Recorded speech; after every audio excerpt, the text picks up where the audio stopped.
Welcome to everybody who's joined us since this morning at the ISCAST COSAC conference, and also welcome to everybody who's joining us as part of the Theology Research Network series of seminars this year and next year.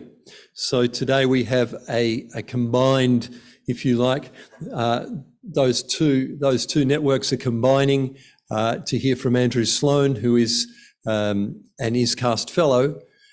I'm not going to introduce Andrew.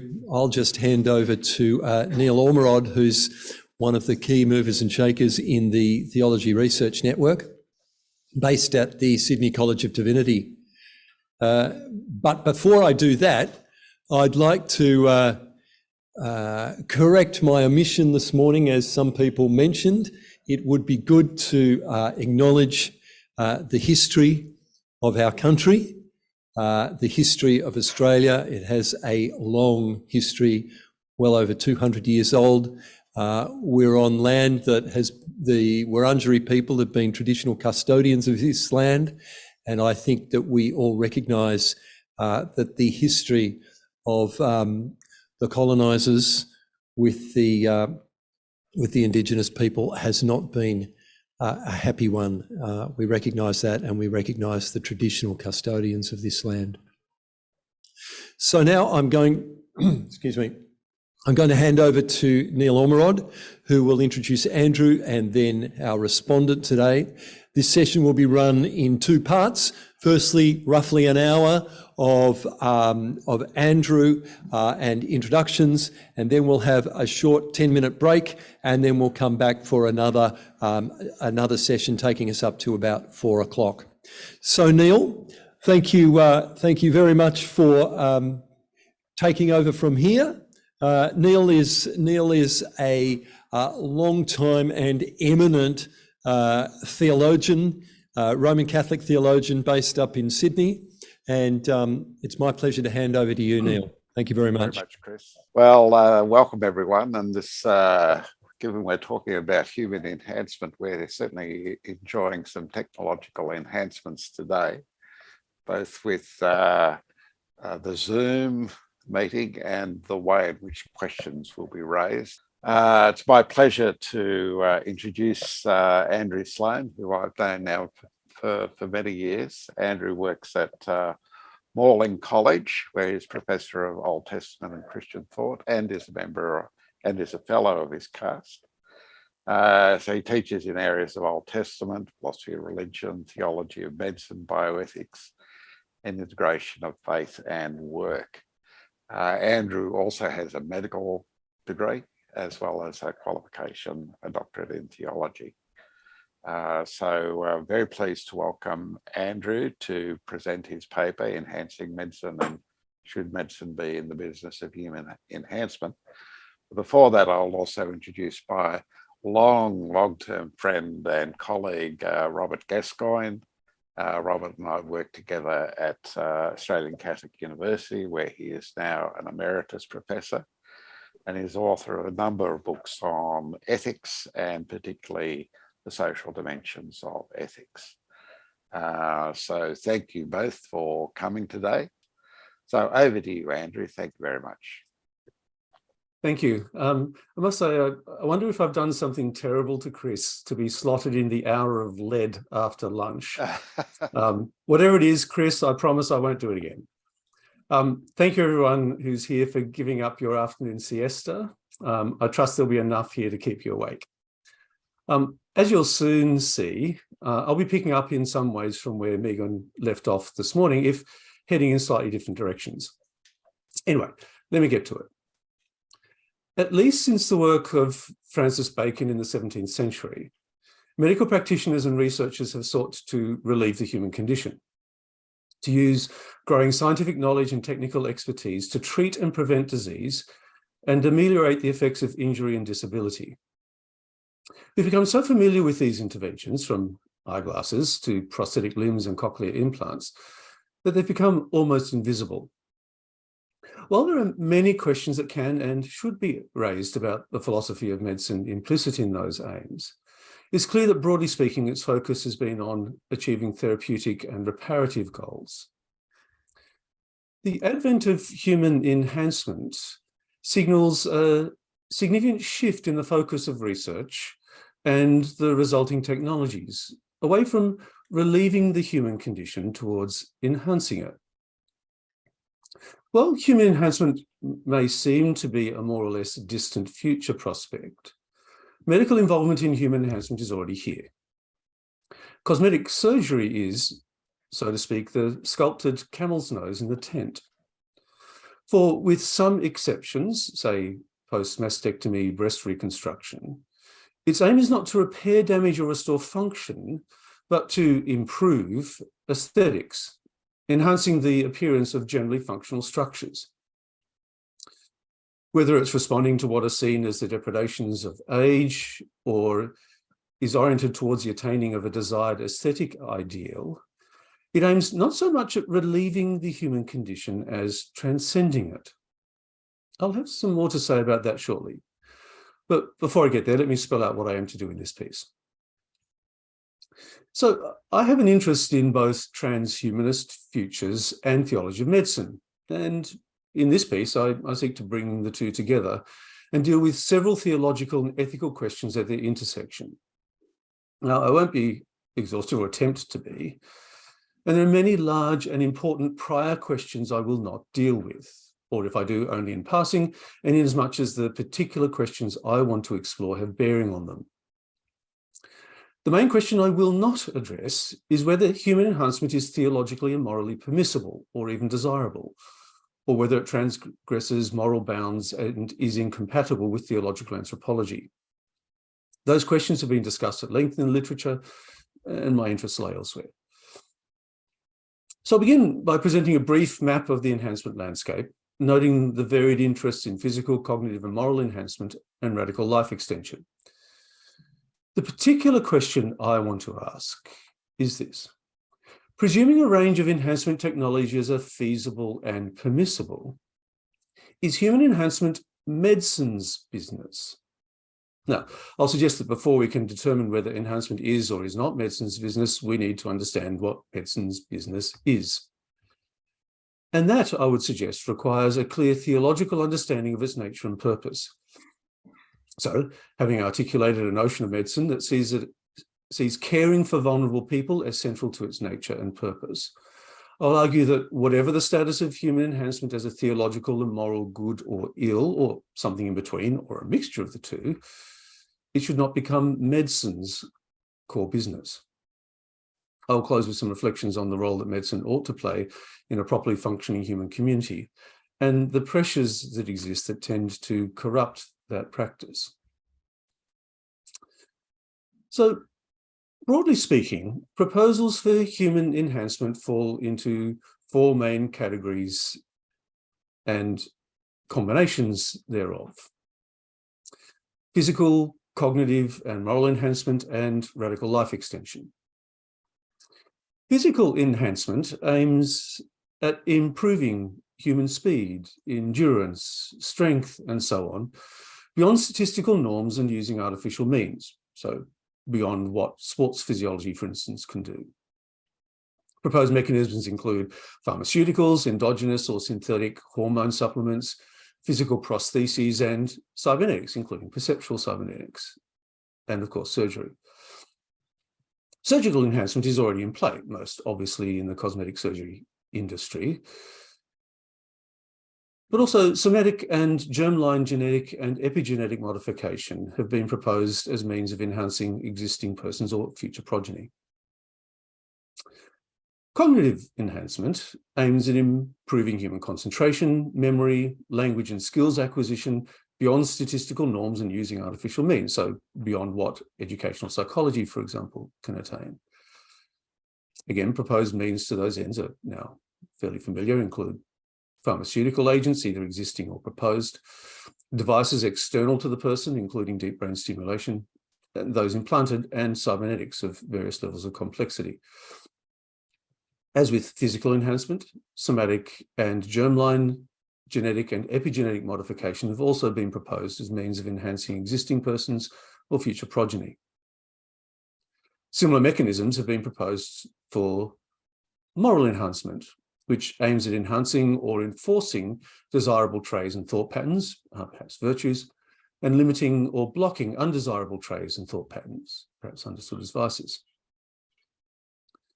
Now, these approaches to enhancement all aim to extend human capacities to control ourselves or the external world. They are, so to speak, spatially and culturally oriented, if I can put it that way. The final category seeks to enhance or extend a person's relationship to time by way of radical life extension, to extend the human lifespan beyond statistical norms. Now, this may utilize what Aubrey de Grey calls the boring wet approach of periodic, reasonably comprehensive preventative maintenance of the body, or extend to more radical and highly speculative proposals for pharmaceuticals or somatic and germline genetic and epigenetic modification, or even cybernetic embodiment and mind uploading. Now, while there are very significant differences between these categories, including the motivation of their advocates and the goals they have in mind, for my purposes, they can be treated together as a cluster of related projects. Furthermore, for reasons that will be discussed briefly below, I think the term human enhancement doesn't quite capture the fundamental nature of this cluster of research programs and proposed interventions. And so following the suggestion of Jérôme Coffet, whose work I'll come to shortly, from here on, I'll refer to them collectively as anthropotechnics. So how then, if that's a brief survey of the landscape, how might we respond to it? How might we navigate it? As is generally the case, responses, both religious and secular, range from enthusiastically embracing anthropotechnics as a responsible, even obligatory means of expanding our capacities to do good and prevent catastrophic harm, through to fervent rejections of it as an expression of hubris that threatens to corrupt human nature and destroy the world. To put it more theologically, perhaps, is anthropotechnics an instance of humans illegitimately playing God and wanting to become as God or as gods? Or might it be an appropriate expression of humans imaging and expressing human vice-regency in creation, including in relation to human creaturehood? There's a bunch of underlying issues that shape these responses. Again, I'm not going to attempt to be exhaustive, but here are some of them. Anthropotechnics aims at two things: to improve human capacities and to negate human vulnerability. Both of those aspects are important for advocates and opponents of anthropotechnics. Secondly, there are some important metaphysical questions. Is there such a thing as human nature? If so, how fixed or malleable is it? In either case, would some enhancements result in an entity that is no longer human or recognizably human? Does that matter? There are some important social questions. Who would benefit from anthropotechnics? Megan raised some of these questions earlier. Would that result in a post-human elite against which unenhanced humans would be unable to compete? Moreover, is this an illegitimate use of limited resources, or would it perhaps lead to positive benefits for all humanity in the earth as a result of the enhanced cognitive and moral capacities of enhanced humans? There are also, I think, some important questions relating to the justification of research, including the theological justification of research. Now, it's a significant matter, I think, and one that doesn't often get the attention it deserves. It's also something which has fairly direct bearing on the question I'm exploring. What heuristics ought to guide our research? And how do we justify that theologically and ethically? It seems to me that there is, and ought to be, a specifically Christian answer to that question. Now, I would suggest, following Nicholas Walderstorff's work, that the furthering of God's shalom-making purposes provides the overall justification for any research, in fact, for any human project, including research into anthropotechnics. Now, that orientation towards shalom fairly straightforwardly leads to the justification of what's called praxis-oriented research, that is, research projects that aim at contributing to the well-being of people, communities, and the integrity of creation. Now, of course, that requires that we have an underlying notion of well-being if we're going to contribute to it. I think the biblical motif of shalom provides that. And also entails recognition that not all projects achieve their aims. Heuristic justification is not on the basis of their effectiveness, that's retrospective, but their orientation or goals. It's a prospective justification. Now, less obviously, but equally important, a heuristics of shalom also justifies pure research, or at least it can do. And not just because it often produces more and more significant practical outcomes and praxis-oriented projects. For instance, quantum mechanics, I've been reliably informed, is fundamental to magnetic resonance imaging, which has been particularly helpful in modern medical diagnostics. But understanding the world is fundamental to our human calling, to our imaging God, in part because that enables us to relate to others and our fellow creatures more effectively and creatively, but also because understanding the world is itself a good. It is itself a contribution to shalom, whether or not it leads to better medical imaging. Theological reflection on the heuristics of research into anthropotechnics will help us understand not only the possible value of that research, but also whether it ought to be included within the ambit of medical research. I'll return to that later. There are also important questions regarding to which sphere or spheres of human communal life do research into anthropotechnics and the resulting anthropotechnologies belong. And that brings me to my primary question. So here at last is the question. It's relatively, perhaps deceptively simple. Is human enhancement medicine's business? Or rather, should it be? Whereas the US President's Council on Bioethics report noted 20 years ago, wherever they may be invented and manufactured, most new biotechnologies, including those serving goals beyond therapy, will probably enter ordinary use through the offices of the medical profession. Should this occur, the pursuit of happiness and self-perfection would become part of the doctor's business, joining many other aspects of human life that formerly had little to do with doctors and hospitals. And so let's turn to what I see as the two prior questions we need to ask in order to determine our answer to that question, whether anthropotechnics should be medicine's business. Those questions are, what is medicine and what is it for?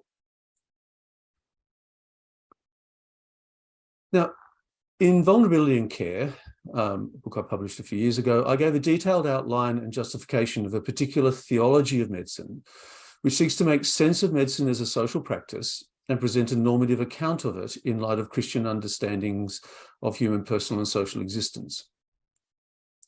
In that, I noted that both conceptual and practical problems associated with notions of healing or promoting health and/or the alleviation of suffering meant that while they are clearly relevant to the practice of medicine, they do not, in fact, define its nature and goal. Now, we can talk about that later if you're interested. For now, it means that one important suggestion as to how to determine the legitimacy or illegitimacy of anthropotechnics won't work, namely to distinguish between restoration and repair and enhancement as the basis on which to make these judgments. The treatment enhancement distinction, as it's commonly called, presupposes a particular understanding of medicine, which is rarely explicitly articulated, let alone examined, which sees medicine's job as healing disease, promoting health, and alleviating suffering. Hence the focus on treatment as restoration or repair. Understanding the original design plan, so to speak, and implementing treatments that restore it to its proper function rather than seeking to improve upon it. That notion is reflected in both defenders and opponents of the treatment enhancement distinction. But using that distinction in arguments against anthropotechnics loses its force if medicine has a different nature and task to that presupposed by the treatment enhancement distinction. Now, I should note that this distinction is being critiqued from the perspective of disability studies on the one hand, and on the grounds of its ableist and normate biases, and from the perspective of transhumanists on the other, on the basis of grey areas in medical and other devices, cochlear implants, blade runner prostheses, are they treatments or enhancements? But I think we can leave those arguments to one side, given that the treatment enhancement distinction does not quite get purchase on the question I want to address. But before I move on to that question specifically, I'd like to briefly digress to discuss an interesting approach to medicine and human enhancement, as it is generally called, that explicitly reflects on the nature and goals of medicine, even if it doesn't quite get them right. Jerome Coffet argues that we should sharply distinguish between medicine and what he calls anthropotechnics. As you can see, I like that term. Distinguish between them on the grounds of their different nature and goals. He argues that in contrast to medicine, which is structured around the poles of the pathological and the normal, anthropotechnics is structured around the poles of the normal and the improved. He argues that medicine is, quote, the activity whose purpose is to know, to prevent, to cure the pathological. Indeed, he goes on to state that medicine stands ideally for a pain and disease-free life. Now, as I'll argue, there are problems with this traditional notion of medicine, particularly the notion of a pain and disease-free life. Nonetheless, he points us in the right direction when he notes that in medicine, normal is a limit condition that identifies how far we need to go. Whereas for anthropotechnicians, enhanced is limitless. Indeed, he notes that many, quote, again, many anthropotechnical actions do not even treat medical or existential suffering, but aim at satisfying desires or fulfilling professional requests, and moreover, may carry a risk without any benefit from the medical point of view. Anthropotechnics, he states, is sometimes the opposite of medicine. Moreover, he helpfully notes that phenomenologically, a medical consultation differs significantly from an anthropotechnics consultation, or at least as they would be imagined. Not only would the respective consultations have a different sequence of events, but the relationships entailed in them are fundamentally different. The patient becomes a client, and the doctor is no longer a professional, but a technical service provider. And as Megan noted, some of those concerns, I think, are current. Now, even if it does so in creative ways, though, Coffet's argument trades on the treatment enhancement distinction and the flawed notion of medicine entailed in it, and so would stand or fall in its current form along with that distinction. Even so, the other distinction he draws between medicine and anthropotechnics is, I believe, a helpful one, and can be re-articulated in line with a more satisfactory account of medicine. Here's how that would go. Again, thinking phenomenologically, in a medical consultation, a person presents as a patient with a real or prospective vulnerability, a lack that interferes in actuality or prospect with their agency. They present to a doctor who is responsible to use their power and expertise in caring for them in that health-oriented need, with the aim of them experiencing solidarity with others in their need and, where possible, returning them to their life in society. In an anthropotechnics consultation, a person would present as a client with already effective agency that they wish to enhance by specific technical means for freely chosen ends. And they'll present to an anthropotechnician who is responsible to respond or not to that request with information and technical expertise that might enable that person to achieve their goals and expand their agency. Now, that description fairly clearly presupposes a different philosophy of medicine to the one generally presupposed in these discussions. So let me come to the point. At last, you might think. As I argue in Vulnerability and Care, vulnerability is a fundamental and theologically significant feature of human existence. Care is medicine's primary response to it. Let me unpack that. Now, we often speak of people suffering from illness, those with infirmity or disabilities, as vulnerable. True as that is, it masks an important truth. Humans are inherently finite, limited, and vulnerable creatures. We are biological entities located in and limited by space and time. We are grounded in particular times and places and cultures and languages that enable and limit our capacities. We're also fragile beings that can only survive and operate in a restricted range of environments. We're dependent beings. We require others for our survival and flourishing, even as we contribute to theirs. Now, while this is most obvious when we're very young and very old, it is true at every stage in between. Our culture tends to blind us to that vulnerability, and so we may not recognize it, except when we're ill or incapacitated in some way. But illness, injury, and disability do not make us vulnerable. They expose our inherent vulnerability and perhaps exacerbate aspects of it. Theology of medicine is also integrally related not just to a theological anthropology, but a theology of community, of persons in relationship. For that vision of community provides important context for our understanding of medicine. In the biblical vision of human community, human beings are created in and for community. Human flourishing is flourishing in community and entails benefiting from and contributing to, where possible, the flourishing of that community. This means that societies have the responsibility to ensure that everyone has reasonable access to those goods and services they need in order to function as well as they reasonably can as persons and in relationship, what Walterstorff again calls sustenance rights. Now, these will vary from society to society, but in general will include access to a basic standard of housing, safe drinking water, nourishing food, education, and basic healthcare. So in this vision of human life in community, medicine is best understood as a social practice furthering particular social and personal goods and plays an important role in the proper functioning of a well-ordered society. It's one crucial way that a community demonstrates its valuing of those whose vulnerability has been exposed by the exigencies of life, those related to disease and illness, disability and infirmity, injury and trauma.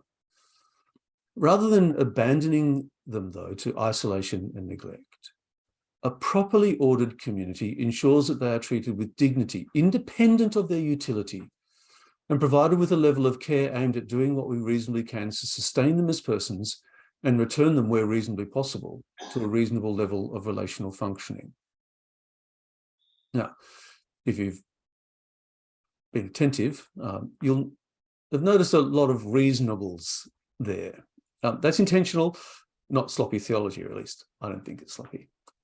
For in an increasingly technically oriented society and healthcare system, there will always be something more that could be done and that people might ask to be done. But not all interventions are warranted, not all are reasonable. Moreover, what is reasonable is highly situational and depends on available technologies, the required infrastructure, personnel and facilities, as well as the relative balance of needs and resources in a particular community. It would be, for instance, unjustified, in fact appalling, to have world standard tertiary, even quaternary medical facilities at the expense of people in the community having no access to clean water and safe housing, or the money to pay for those services. Did anyone say America? Anyway, so then, how does all of this help us understand the nature and goals of medicine? That all hinges, I would suggest, on vulnerability as a fundamental feature of human existence and care as a primary task of human community, and the particular ways that medicine, as it has developed in the late modern period, can express that care for vulnerable people. Medicine, I would suggest, is an expression of a community's care for and solidarity with those people whose inherent vulnerability as embodied creatures has been exposed by physical and psychological conditions such as illness, disease, injury, infirmity, and disability. Its aim is to provide that care and stand with people in relation to those health-related needs. Some of that care is warranted just because it's a demonstration of the care that is entailed in respecting them as persons, and for no other reason. whether or not it heals them or improves their health or alleviates their suffering. It enhances their flourishing and is necessary for the flourishing of our communities. Such basic healthcare, in our context, roughly equated to a good general practice and the ancillary services that cluster around it. That kind of basic healthcare, seems to me, is a sustenance right and ought to be accessible to all persons in the community, in a community such as ours, regardless of their means. Other kinds of care are warranted because of their projected benefits. They hold out a reasonable prospect of returning persons to a reasonable level of relational functioning or preventing their loss. That's a good thing, and is to be supported and celebrated where its provision does not impinge on other social needs. Medicine is not the only social practice that makes a meaningful contribution to our shared lives, nor are healthcare sustenance rights the only ones in town. So, how does that relate to the Anthropotechnics project? Well, in some ways, the answers are obvious, I think, and are clearly and directly entailed in the theory of medicine I've presented. Anthropotechnics does not fall into the remit of medicine. But the answer is actually a little bit more complicated than that. So let me see if I can spell it out a bit. Let's think firstly about the heuristics of biomedical research. Let me begin with anthropotechnics research and go back to my earlier comments on theological heuristics. Does anthropotechnics research contribute to shalom? So, two kinds of questions we need to ask there. Does a particular anthropotechnics project aim to help us understand fundamental features of the world? In this case, human biological, psychological, personal, social life. Some of that basic research might be done by anthropotechnologists with the aim of fostering anthropotechnics goals, but provide intrinsically valuable insights. I think, for instance, of research into telomeres and their decay and the possible prevention of that decay, or intracellular metabolism and the ways that that contributes to cell aging, and perhaps ways we could prevent some of that.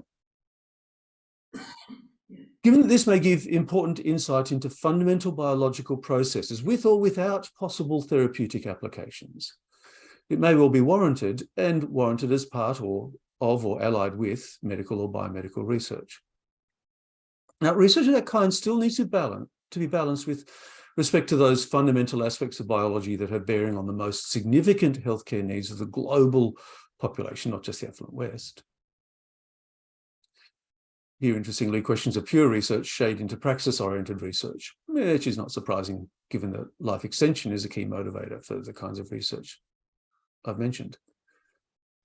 Second question is, does it, in contrast, aim to develop products that might contribute to the well-being of people, communities, or the broader created order, or perhaps be reapplied to it?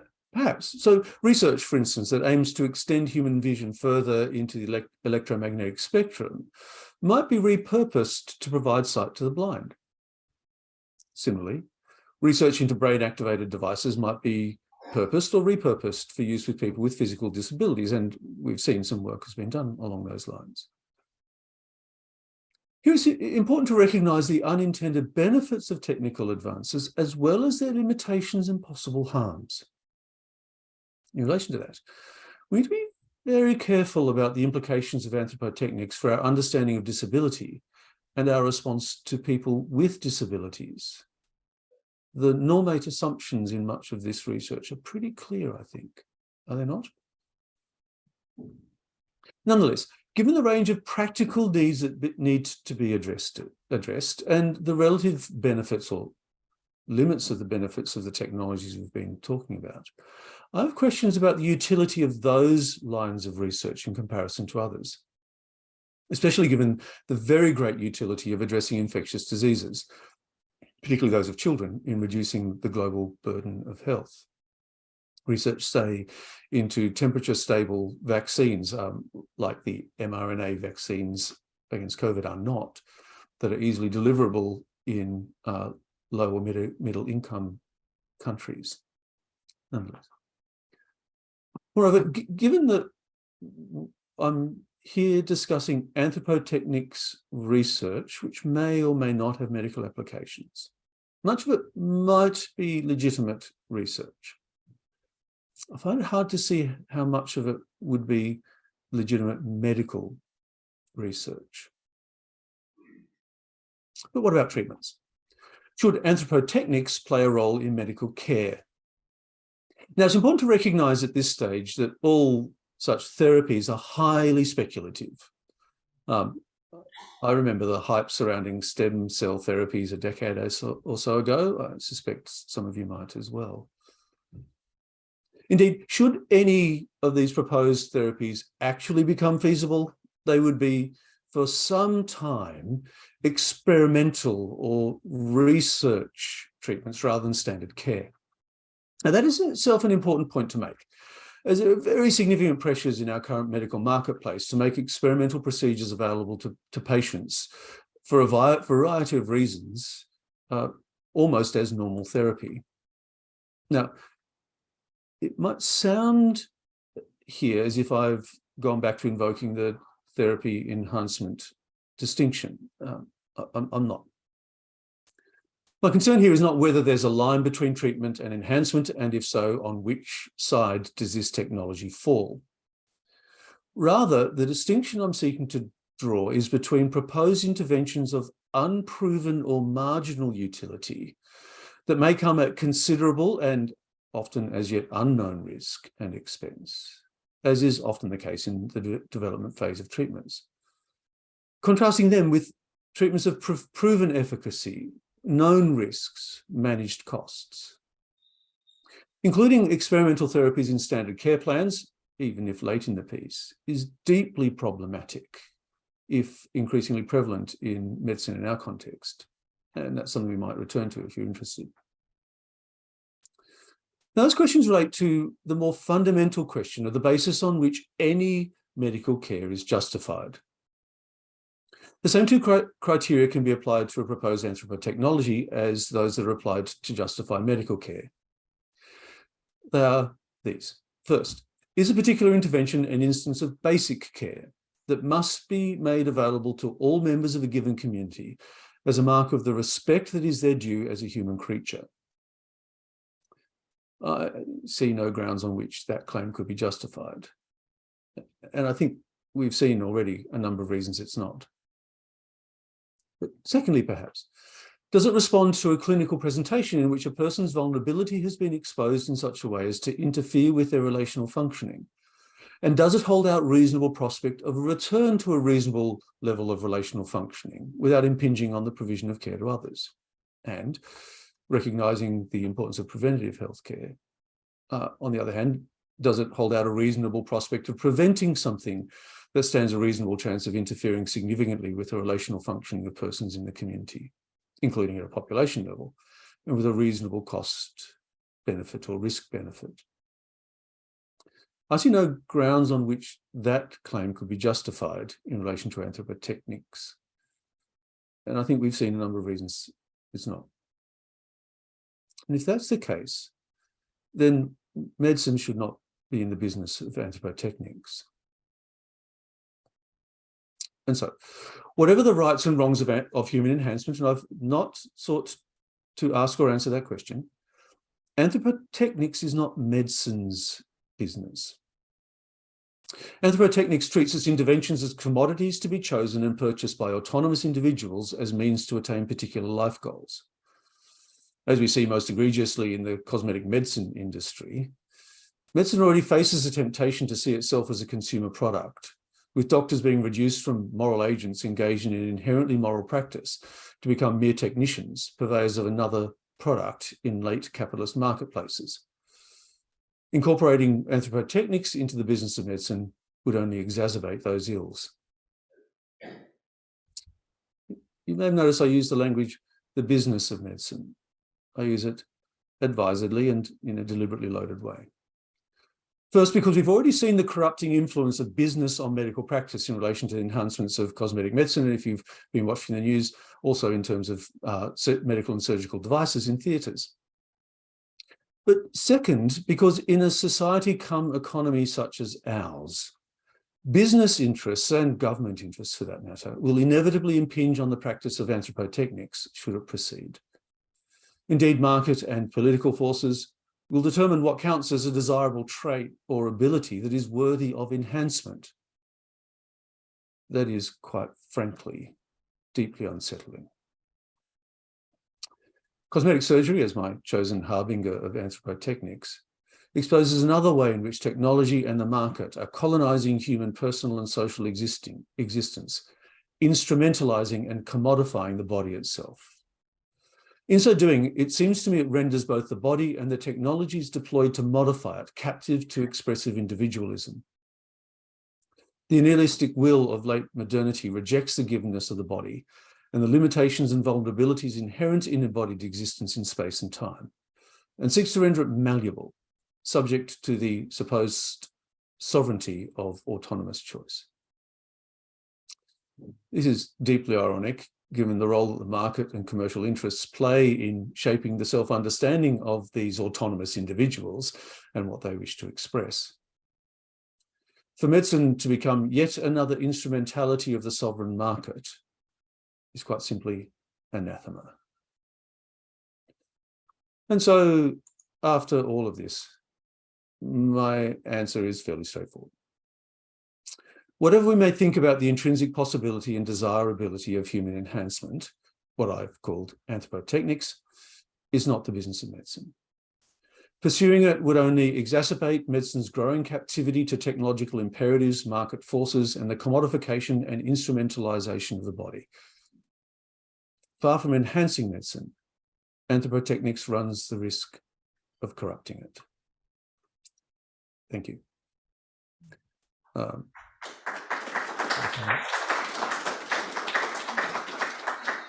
There's some stuff there you might like to read later. Thank you very much, Andrew. That was really interesting, and I'm sure it, even though it was the post-lunch stupid time, it kept us well and truly awake. Thanks for that. Now I'll hand it over to Robert Gascoigne for his response. Thank you, Robert. Thank you, Neil, and thanks very much, Andrew.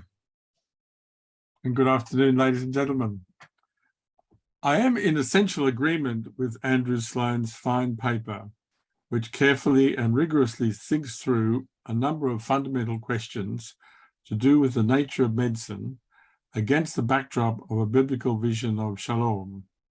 Neil, can I just check the volume okay? Yep. Right, thank you.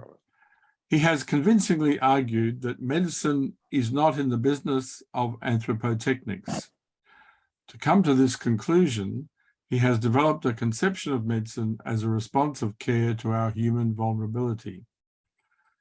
As he argues, vulnerability is a fundamental feature of human existence, and care a primary task of human community. On the basis of this emphasis on vulnerability and care, he makes the following distinction between medicine and anthropotechnics in a key paragraph of his paper, which I quote now. Here is how I would put it. In a medical consultation, a person presents as a patient with a real or prospective vulnerability, a lack that interferes with their actual or prospective agency, to a doctor who is responsible to use their power and expertise in caring for them in that health-oriented need, with the end of them experiencing solidarity with others in their need, and where possible, returning them to their life in society. In an anthropotechnics consultation, a person would present as a client with effective agency that they wish to enhance by specific technical means for freely chosen ends. To an anthropotechnician who is responsible to respond or not to that request with information and technical expertise but might enable that person to achieve their goals and expand their agency. End quote. One is about vulnerability, a lack that interferes with agency, with a vulnerable individual presenting as patient. The other about effective agency that they wish to enhance, presenting as client. As Andrew argues, this distinction based on vulnerability, care, and agency is more effective and revealing than the treatment enhancement distinction. Perhaps another way to put this is that a doctor is in an essentially pastoral relationship to a patient, seeking to restore him or her to agency within community. Drawing on Nicholas Wolterstorff, this is an expression of Christian commitment to restoring shalom. The clear corollary of this distinction based in vulnerability, care, and agency is that anthropotechnics is not the business of medicine. Andrew develops this in a number of ways. I will now focus briefly on the role of the doctor and the resources implications. The role of the doctor is as a professional aiming to restore persons to agency and community as an expression of shalom. It is not the doctor's role to commit him or herself to expand the agency of those who have agency through various enhancements. Apart from changing the nature of the relationship from doctor-patient to doctor-client, it also means that the doctor is compromised by putting him or herself at the service of perceptions of what is desirable by way of enhancement that will inevitably be beyond the resources of most people, certainly from a global perspective, and will be subject to colonization and or commodification. In terms of resources questions, while some anthropotechnics research may be of benefit to medicine, in general, research directed towards specifically medical purposes, i.e., restoration of the agency of the vulnerable, should have priority in terms of resources, especially on a global scale, where the demands of care for vulnerability are so immense and so unpredictable, as the COVID pandemic showed us. This resources question also applies to technology. The focus should be on technology that restores agency in the context of our vulnerability. This is a crucial question, since it concerns the ways in which very great wealth and expertise should be deployed, whether towards the enhancement of lives which already have agency or towards the fundamental needs of the vulnerable. I commend the paper as a very discerning and illuminating perspective on the way technology, in this case medical technology, should be deployed to address our vulnerability in a restorative way, respecting both our nature as members of communities and the need to devote our resources in the first place to the care of the vulnerable. Thank you. There we go. Thank you very much. I just Okay, want as I to, said, we've got a number of questions. We've got 8 questions. Some of them you may be able to deal with more promptly than others, Andrew. But look, the first one concerns the use of cell engineering. Yep. And whether that blurs the line, I suppose, between medicine and anthropotechnology or anthropotechnics. Yeah. Have any comment on that? Yeah, so that's basic research, and so in my schema, if that is helping us understand something fundamental about the world, in this case human biological existence, then that is probably justification for it.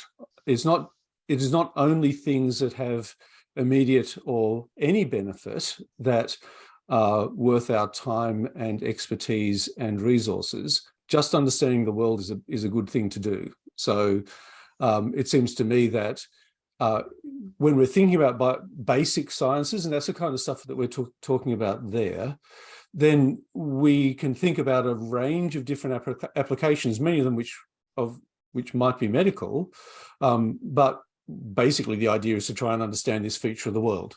So certainly I think that makes perfect sense in terms of the theological heuristics that I'm proposing. Yeah, we might roll this into the second question too, Yeah. about the fact that this research is often funded philanthropically. Yep. And does that remove some of the concerns? Sure. So again, my issue is not, I'm not actually directly addressing the question whether this research is legitimate or illegitimate. There are some good questions to ask about that. They weren't precisely the questions that I was seeking to ask or answer. So if I wasn't clear about that, then I apologize. What I'm seeking to do is to ask whether this is the kind of stuff that medicine or this is medicine's game to play or not. Nor would I say that all, if I can put it this way, in relation to resources, nor would I say that all high-tech research is inappropriate. But I do think we need to ask some questions about the biases that we find in our system that often aren't asked. Where does our funding get deployed, towards which kinds of projects, and what kinds of basic phenomena are we seeking to understand? And therefore, if that basic understanding might have, if you like, cash value, who's likely to get the benefit from it? I still think they're important questions to ask, and I don't think they get asked often enough. I'm personally quite delighted to see some of the commitment that's been made to, say, research into malaria vaccines, some of the stuff that's been done in terms of HIV and AIDS research, both of which are very significant conditions that have a terrible effect on a lot of people, very often in resource depleted regions. So it seems to me that that's fantastic. We possibly need to do a bit more of that. A fairly technical question, perhaps, about the principle of double effect, whether Yes. you're invoking that. You may need to explain the principle a bit. Yes. So this is the principle of double effect is one that's often used in bioethics. And Robert, please correct me if I make a hash of it. As I understand it, the doctrine of double effect says that when an action is undertaken with a particular goal in mind, even knowing that there might be other effects, it is the principal goal in mind which justifies it, rather than the possible other effects. So, for example, the one that's normally used is, say, the use of morphines with people with serious pain. It's administered in order to deal with their pain. People know that it might depress respiratory function. That depressing of respiratory function is not the purpose of it. And so if it does depress respiratory function, that doesn't invalidate the administration of morphine. Did I make a hash of it, Robert, or was that all right? No, that was great, Andrew. Okay, cool. Now, boilerplate, as they say in the US. Right, thank you. So that's not actually the distinction that I'm drawing on. It's the doctrine of double effect is talking about a couple of different outcomes. Here, what I'm talking about is basically utility, the benefits. So everything we do comes with costs, and when you're talking about medical interventions, pretty much all of them come with risks. Some of them might be relatively uncommon, some of them might be relatively trivial, but everything has a risk. Getting the injection, you run the risk of getting a serious bruise, for instance. Relatively trivial, but it's there. So what we're doing is seeking to understand what the risks are, what the costs are, and what the relative benefits are. If there are significant costs or significant risks and insignificant benefits, then you should not do it. If there are insignificant costs and insignificant risks and very significant benefits, then it's probably worth doing. that's the kind of question I'm asking. And they're the kinds of questions that need to be put to these kinds of technologies. What kinds of risks, what kinds of costs, what kinds of benefits? That's it. I hope that clarifies things. Thank you. Now, there are a couple of here which I'm going to put together in terms of commodification or consumerism. One is, if we modify our children, are we turning them into products or slaves? And the other is, well, where do you stop with the issue of consumerism? Because we're so dominated, I suppose, by the consumerist ethic. Do we turn our children into consumer products through this sort of process? Yes. Is that a concern or? Yeah. So let me deal with the second question first, because I think it's the easier one. And that is, I think we ought to be much more concerned about consumerism than we generally are, particularly in the kinds of churches I tend to inhabit. There is, in fact, I think,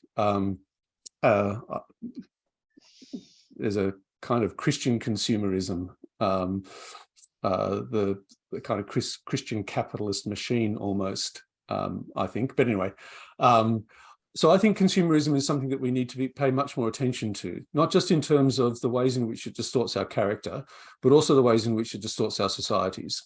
Again, the kinds of things that our societies commit themselves to and the kinds of things that they neglect. It seems to me, I personally, again, I'm quite delighted that there are now significant questions being raised about fast fashion, for instance, and the effects that has not just on those who produce the items, but also on the environment in terms of the high turnover of those items. So it seems to me that consumerism is something that we ought to be paying a lot more attention to. And I suspect that perhaps Neil and Robert, you might guide us as to, there are, I think, some fairly fine treatments of those kinds of questions that go back to medieval theology, addressing those questions about the kinds of things that we ought to commit ourselves to economically and the like, and the ways in which that might distort us. But anyway, that's stuff that you know a lot more about than I do, I think. Not my area, but Robert might have a comment. Well, I don't have a lot to say precisely on that. Certainly, since St. Augustine, I think it's fair to say there's been a distinction between needs and wants. Yep. And clearly an emphasis on various levels of asceticism, as you're very well aware, that also was modulated through conceptions of the role of monks, the life of the laity, especially the laity who had power, knights, lords, kings, etc. So it was modulated through a social hierarchy, but there was a strong set of commentaries on what were genuine needs and wants and various degrees of ascesis within that hierarchical system. Yeah, thanks, Robert. That's of some relevance. Yeah, it is. And I think also of my own evangelical tradition and the roots of the evangelical awakening, there was a fair bit of social consciousness and a fair bit of concern about the way markets played. So in terms of children, I'm not sure that it's quite fair to say that this commodifies children or treats them as slaves, but I think that's articulating an underlying concern. The way I would want to articulate that is that my concern is the ways in which parents, and it's not just through genetic enhancements or other things, there are a bunch of projects that parents engage in where children become effectively a means towards the achieving of the parent's life project. And that, I think, is deeply concerning, where children are not treated as they ought to be, as valuable in themselves, and that parents are there primarily for the benefit of children, not children for the benefit of parents, I would have thought. And so it seems to me that that's the way I would articulate that concern. I don't know if that gets purchase on what the question was getting at. I think that addresses it. I think that I agree with that very much. When you see parents at soccer fields and the like. Yes, quite. And grandparents, I should add. Yeah. Look, a couple here in terms of the particular definition of medicine that you offered, shalom and flourishing. Yep. And whether if you had a different definition, I suppose, or how you might understand shalom and flourishing, that may lead to different evaluations of what constitutes an anthropotechnic or a treatment mode, or as one of the comments there is it's too simplistic a definition. Sure. I'll let you respond to that. Sure.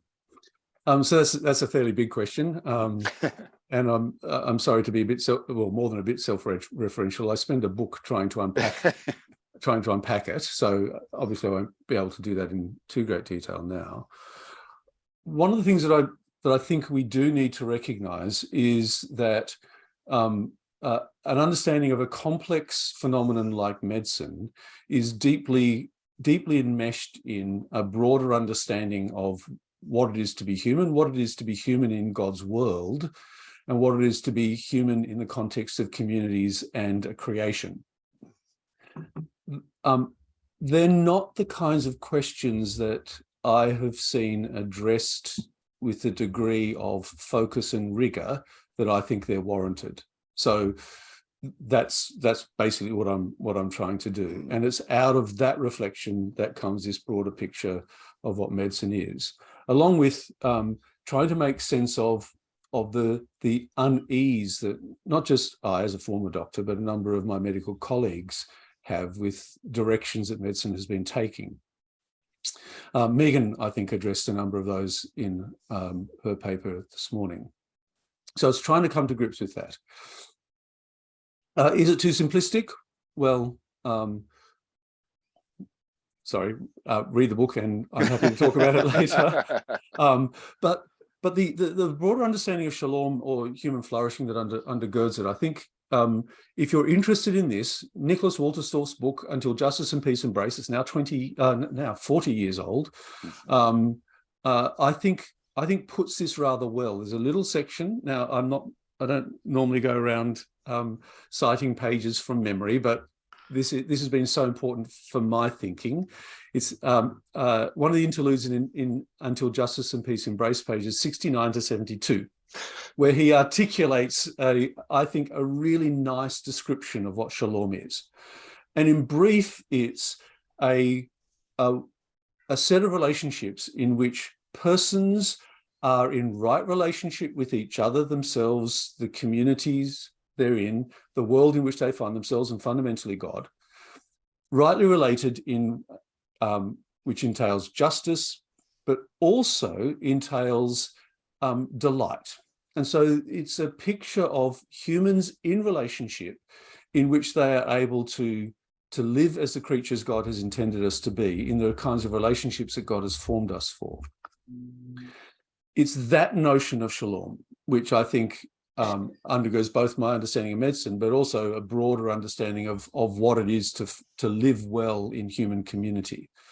And so those notions of justice, those notions of being able to participate meaningfully in community are fundamental to it. I hope that that picks up on what the question is getting at. Yeah, thank you. Look, there are three comments here, which I think are really pushing you a bit on the sort of, I suppose, treatment versus enhancement distinction, which, I mean, you didn't yourself adopt, but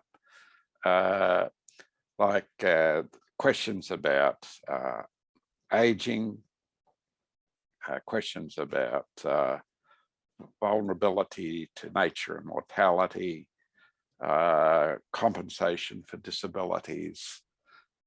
These are, I mean, these all relate to the issue that you talked about, the condition of human vulnerability, human frailty, and so on. That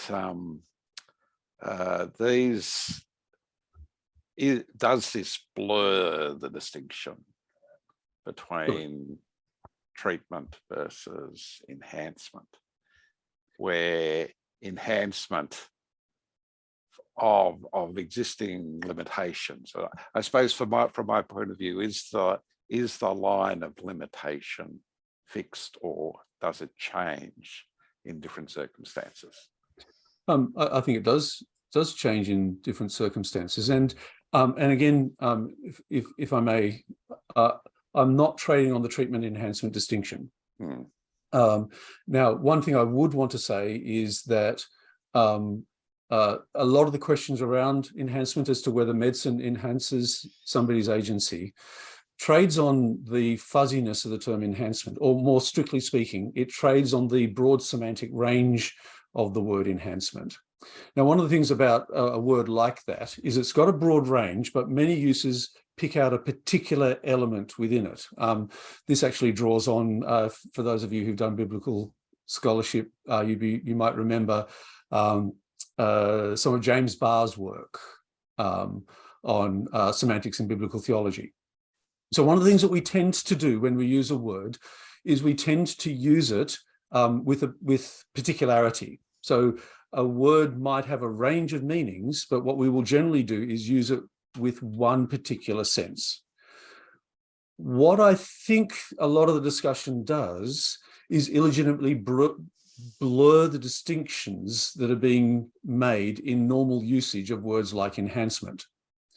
And so if somebody has diminished agency because of a particular problem that they're facing, then dealing with that problem enhances their agency. Sure. But that's different to the kind of enhancement that we're talking about when we're talking about somebody being able to know stuff that humans currently aren't able to know, or to be able to perceive something which humans can't currently perceive. That's using enhancement in a different sense. And I think we ought to recognize that the same word can be used in quite distinct senses and just not blur those distinctions. I think that's lazy, quite frankly, and doesn't result in a good argument. Nonetheless, I'm not trading on the treatment enhancement distinction. What I'm trading on is the notion of somebody whose vulnerability has been exposed, or somebody whose capacity has been, what's the word? I've lost the word. Whose capacity has been diminished or interfered with by some condition that they're addressing. It seems to me that it is appropriate to think of the ways in which we as a community ought to deal with those things that have interfered with someone's capacity to engage in meaningful relationships, as opposed to what we as a community might think. We might decide, make some decisions about this. We might decide that, okay, it's appropriate for us as a community to look at the ways in which we can extend human capacities beyond what is statistically normal. But that, it seems to me, I guess I'm just repeating myself, so sorry, that it seems to me is different. It's different to talk about expanding human capacities to enabling someone to what's the word? To enact those capacities which they would normally have. So I guess I'm just sticking to my guns. Yep, good, thank you.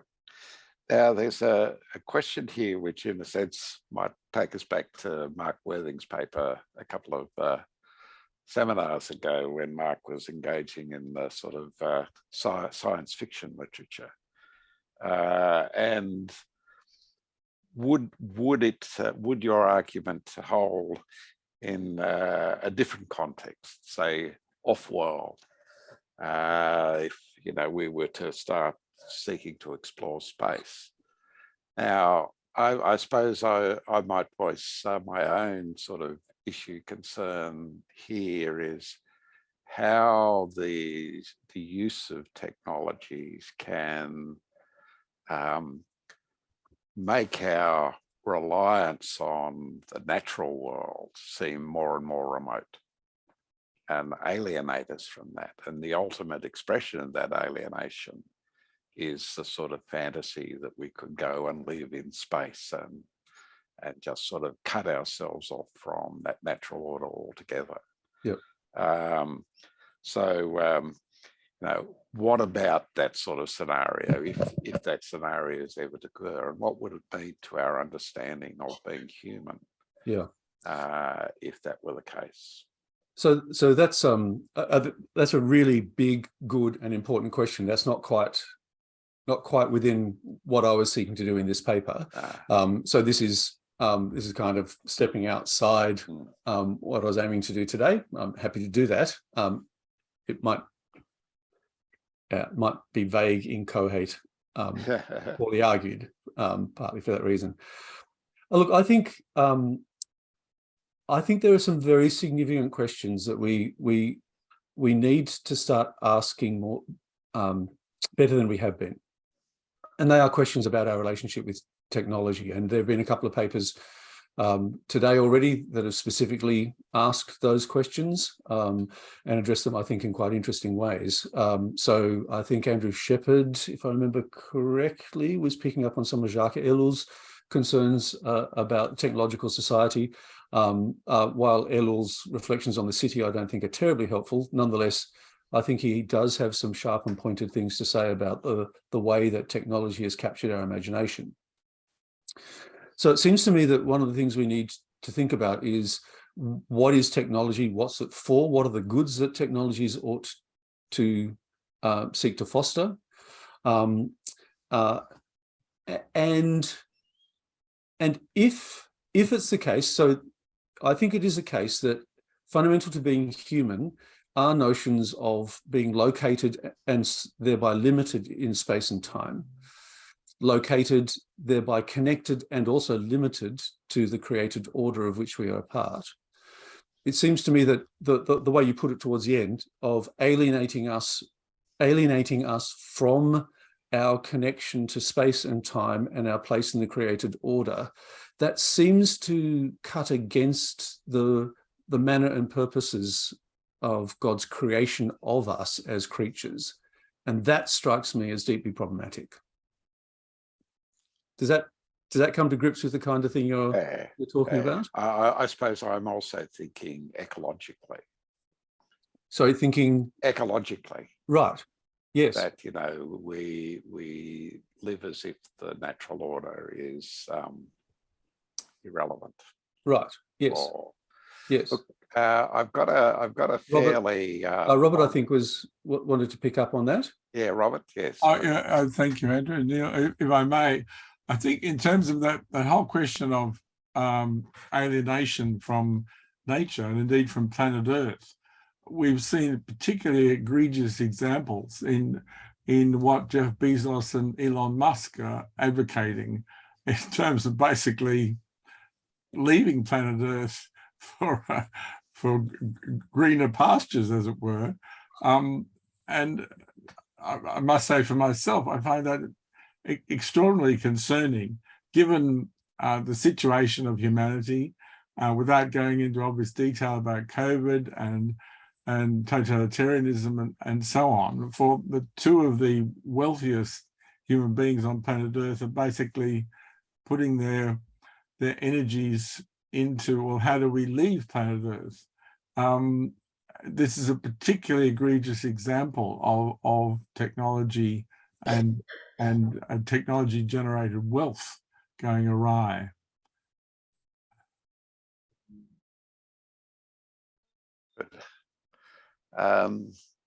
Now, there's a fairly lengthy comment that Andrew has made, and given you've referred to Andrew's paper this morning. Yes, in the chat. Yeah, in the chat. Yes. Andrew's taken the opportunity, let's say, to make a comment there in the chat room. Yes. Can you read that, yes. Andrew, without me having to? Yep. It's about the sort of social role of medicine in history. Yep. The ancient shamans contributing to human vulnerable, trying to assist people through vulnerability and to the transcendent, and whether anthropotechnics may fit into this sort of more ancient practice. So I'll let you respond to that. Thank you. Again, one of the things I do in the book is talk about medicine as a social practice, and part of understanding it as a social practice is recognizing its social and historical locatedness. So medicine is not some kind of free-floating Platonic form that has become embodied in particular social institutions. It's something that's evolved at a particular point in human history and in particular places in human history as well. And so what I'm trying to do is understand it as a social practice, broadly speaking, using McIntyre's way of framing that, and then thinking about how do we theologically assess that social practice and theologically seek to shape that practice. So in that sense, Andrew, absolutely, this is very much a particular phenomenon. I'm not saying that medicine as we currently know it is ideal, nor far from it, in fact, nor am I saying that medicine as we know it is the inevitable and necessary way in which these forms of care ought to be expressed. What I am saying is that these are the particular ways in which the societies with which I'm most familiar have come to shape these patterns of care. And if we see them in those ways, then it seems to me that that has theological implications, and that's the kind of thing I'm trying to explore. Whether anthropotechnics might be another appropriate social practice is an entirely separate question. And I think I actually very much appreciate Goffet's point on this, because he's not actually arguing against anthropotechnics per se. What he's seeking to do is to identify the differences between medicine and anthropotechnics in order that they might have their own life, if you like. He's not speaking against the possibility of exploring anthropotechnics. I would have more reservations than he does, but that's on the kinds of grounds that Robert's just been talking about and I was earlier. Now, there are a couple of questions here which I'll roll into one. And it's really about, again, back to questions of criteria. One, whether you're sort of falling back on, a question of taste, and one from Nicola, afternoon, Nicola Hogarth. Where are these objective universal criteria being laid out? Now, I think I probably, given your reference to McIntyre, I probably know the sort of direction your answer will go, but I'll let you formulate it rather than me inject it. So let me, I'm trying to find the it's Nicola Hogarth's question.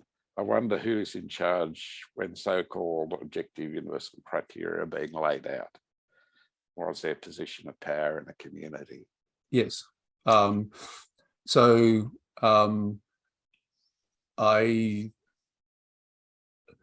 Objective and universal. In one sense, I guess you're asking about the particular criteria that I've put forward. So those criteria, I think, arise out of a particular theological understanding of humans in community. A large part of that, from my perspective, comes out of what we find in, say, Torah, the prophets, wisdom literature, the ways in which humans are to be held accountable for the power which has been entrusted to them, and the kinds of here we are. Yes. So it seems to me that power, I'm not sure if this is getting to the question, so if you can tell me if I'm right off track, Nicola, in the chat, I'll keep an eye on that. It seems to me that power is something that is not so much given to the person in power, but given through them to the communities that they're meant to be serving. Psalm 72, I think, is a very nice articulation of that in relation to the Davidic kingship, in the context of its manifest failure under Solomon. But anyway, so if that's the case, then one of the things that we recognize with doctors is that they are in a position of extraordinary power.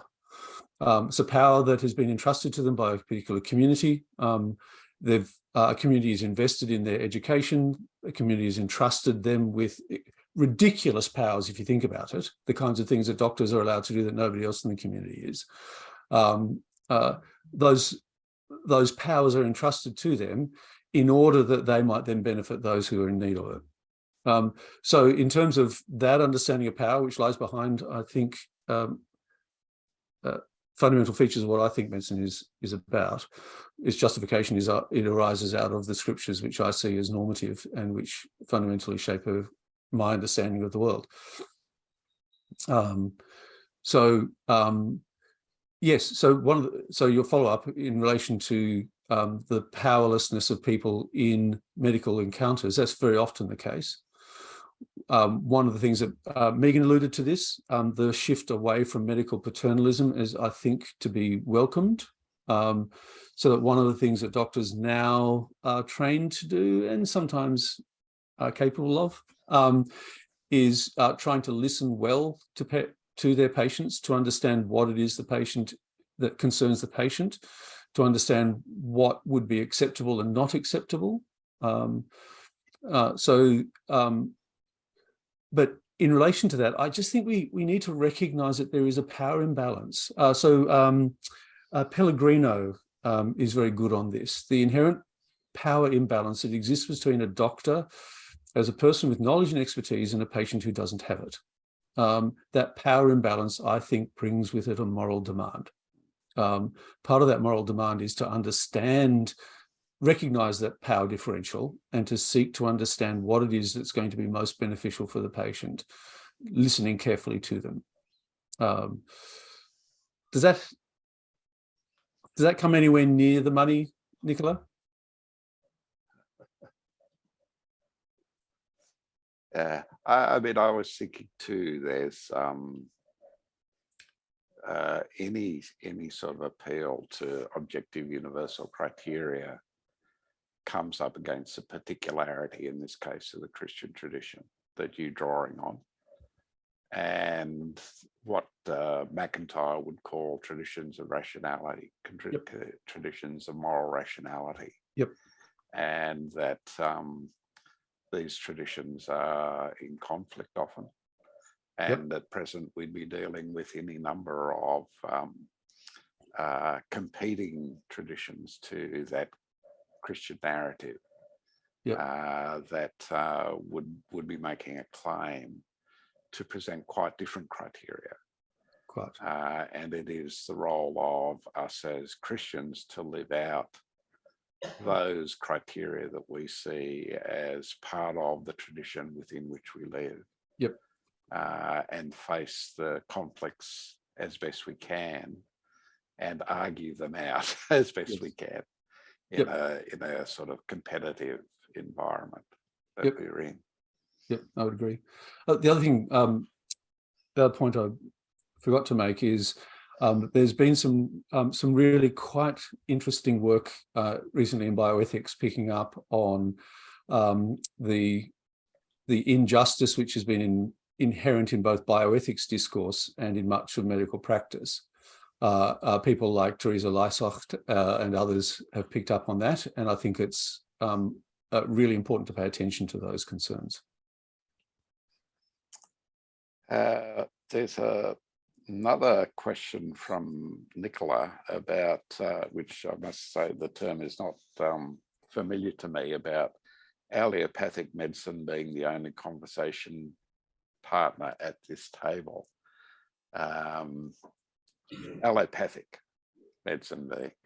I'm not quite sure what that refers to, I must say. It's not a term I'm familiar with.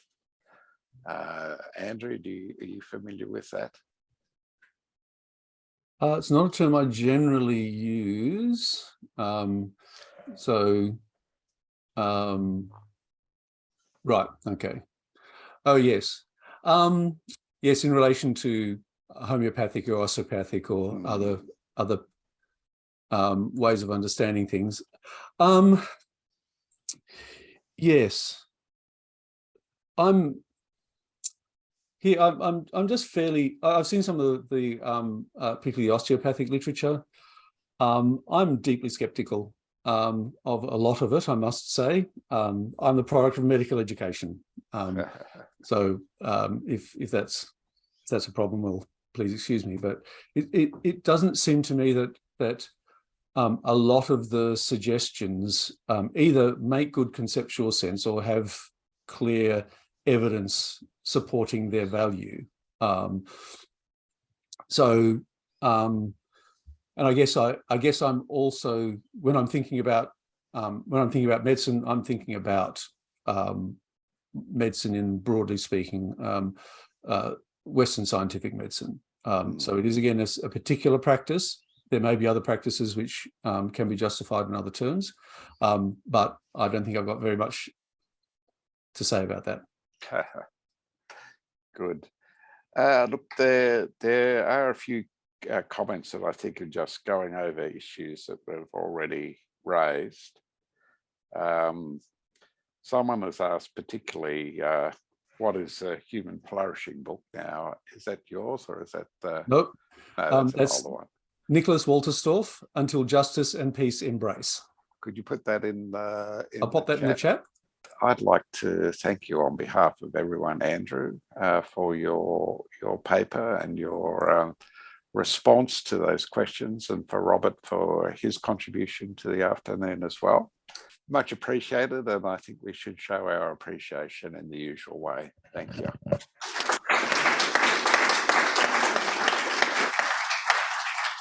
Could I just publicly thank Robert for a clear and very generous response to my paper. I appreciate that. Thank you. Good, thank you. Not at all, Andrew. Very fine paper, thank you. Yeah, it was. We will be, I know the ISCAS conference is running down there in Melbourne, but this series of seminars will be continuing. We have speakers lined up for the first half of next year, and one or two maybe for later. But we will be sending out in our usual mailing list details of that in due course, once the Christmas period is over and we've settled on a few dates and times, etc. So thank you all very much, and have a good Christmas, everyone, and good New Year. Many blessings to everyone over that time, and I will see at least some of you in the new year. Thank you.